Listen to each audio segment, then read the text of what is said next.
Hai, masih bersama saya, Mr. Z bicara.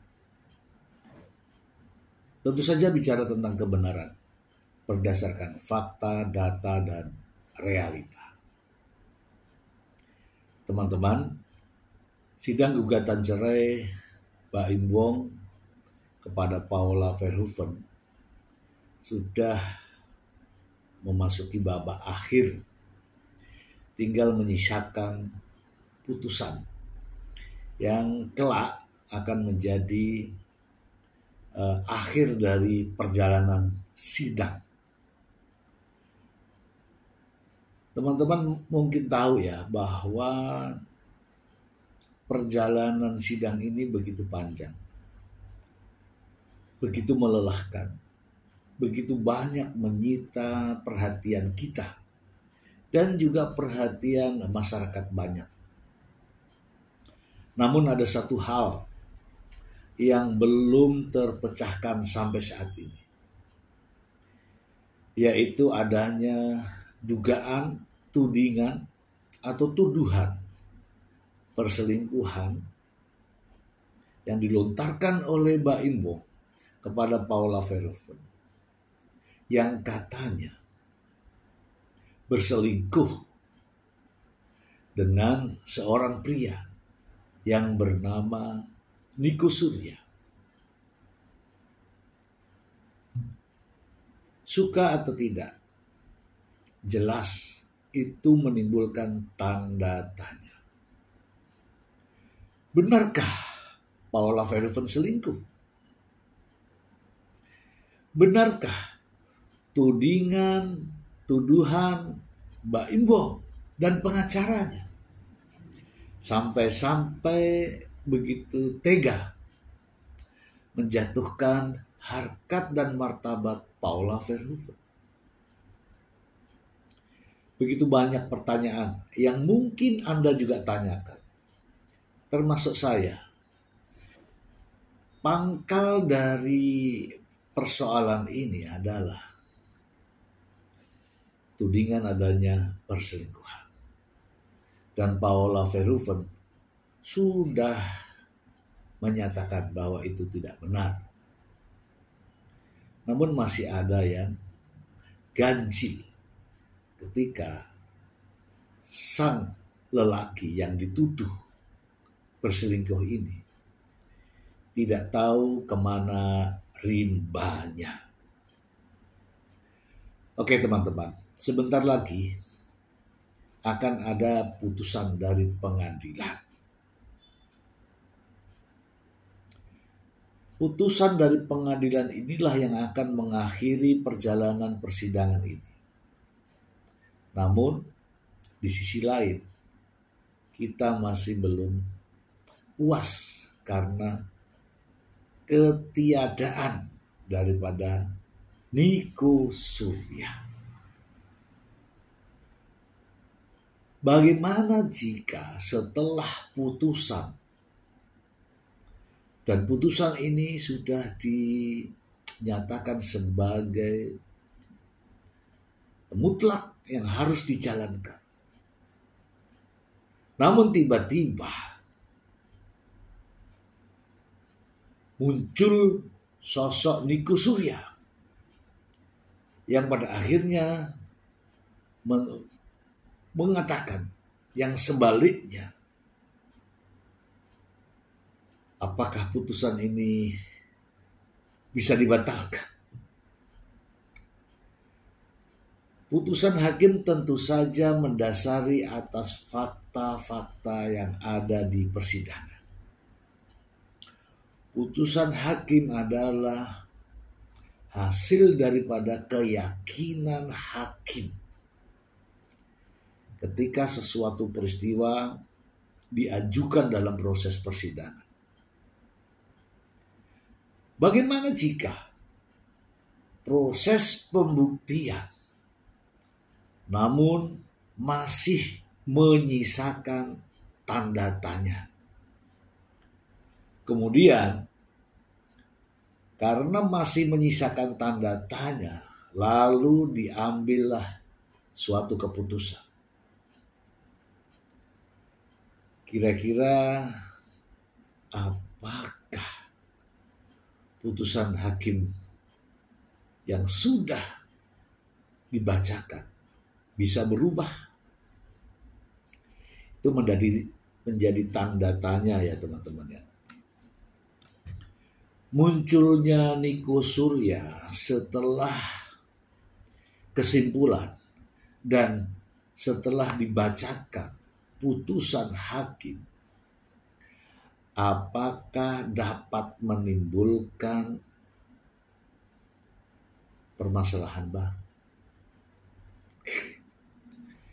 Apakah putusan hakim yang tanpa mendengar kesaksian seorang pria, Niko Surya, yang konon dituduh menjadi pasangan selingkuh Paula Verhoeven, tiba-tiba muncul menyatakan sesuatu? Ya, mungkin menyatakan sebaliknya atas semua pembuktian. Apakah bisa merubah putusan tersebut? Oke teman-teman, Niko Surya adalah salah satu sosok misteri sampai saat ini. Baik keberadaannya masih hidup atau sudah tiada. Kalau sembunyi, di mana sembunyinya? Kalau disembunyikan, oleh siapa disembunyikan? Lantas, tujuannya apa? Sampai-sampai Niko Surya sembunyi, bahkan disembunyikan. Inilah pertanyaan yang mungkin teman-teman juga penasaran. Tanggal 16 April putusan akan dibacakan. Bagaimana dengan keberadaan Niko Surya? Setelah dibacakan keputusan hakim ini, apapun putusannya, lantas tiba-tiba muncul Niko Surya, kemudian mengatakan sesuatu yang berlawanan atas putusan hakim.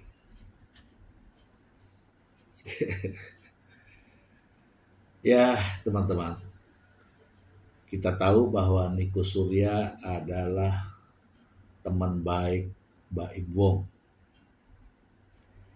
yang tinggal di rumah Mbak Im Wong atas persetujuan Mbak Im Wong. Niko Surya bukanlah teman baik Paula, tetapi teman baik suaminya. Karena suaminya inilah sehingga Paula Verhoeven kenal dengan Niko Surya. Namun anehnya, ketika masalah ini bergulir dan tudingan itu dikeluarkan oleh Mbak Im Wong dan pengacaranya, tiba-tiba Niko Surya sampai detik ini tidak diketahui rimbanya. Sementara publik berharap mendengarkan langsung dari seorang pria yang bernama Niko Surya ini untuk mendengarkan benar atau tidak tudingan sang pengacara maupun Mbak Im Wong. Akan mengherankan jika nanti tiba-tiba muncul seorang Niko Surya, entah datang dari mana, tiba-tiba berada di samping Mbak Im Wong. Kemudian menyatakan sesuatu yang mungkin berlawanan dengan putusan, atau tiba-tiba muncul berada di pihak Paula Verhoeven, kemudian menyatakan bahwa pernyataannya bertentangan dengan kesimpulan dari para hakim.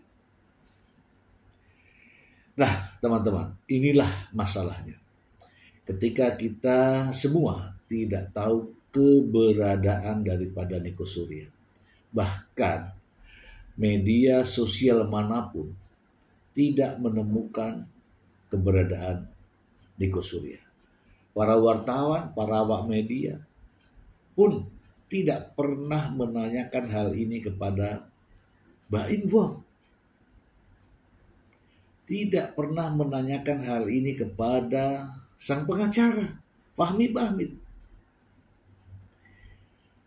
Nah, mungkin muncul pertanyaan di kalangan awak media, di kalangan para wartawan, di kalangan masyarakat, para netizen. Di manakah Nico Surya? Atau dikemanakan Nico Surya? Atau sembunyi di mana Nico Surya? Sampai detik ini tidak tahu. Mungkin suatu saat akan ada sayembara demi kebenaran. Demi kebenaran yang hakiki. Demi pembuktian. Karena seorang Paula Verhoeven sampai saat ini menjadi jatuh bangun, begitu direndahkan harkat dan martabatnya karena ketidakpastian adanya Nico Surya. Jika saja Nico Surya muncul dan mengatakan bahwa tuduhan Mbak Im Wong tidak benar, mungkin akan menjadi kalimat yang melegakan bagi Paula Verhoeven. Atau katakanlah Nico Surya muncul kemudian mengatakan bahwa apa yang dinyatakan oleh Mbak Im Wong ini benar, maka publik, masyarakat, para netizen akan mengatakan, oh ternyata itu yang terjadi. Namun demikian, sampai detik ini, sampai konten ini ditayangkan, belum pernah terlihat batang hidung dari seorang pria yang bernama Nico Surya, yang sejatinya adalah sahabat atau teman baik Mbak Im Wong, yang pernah kerja bareng, ya, ada di YouTube Mbak Im Wong. Bagaimana menurut Anda jika tiba-tiba Nico Surya muncul dan menyatakan sebaliknya atas putusan hakim? Bagaimana pendapat Anda? Semoga bermanfaat. Terima kasih. Bye.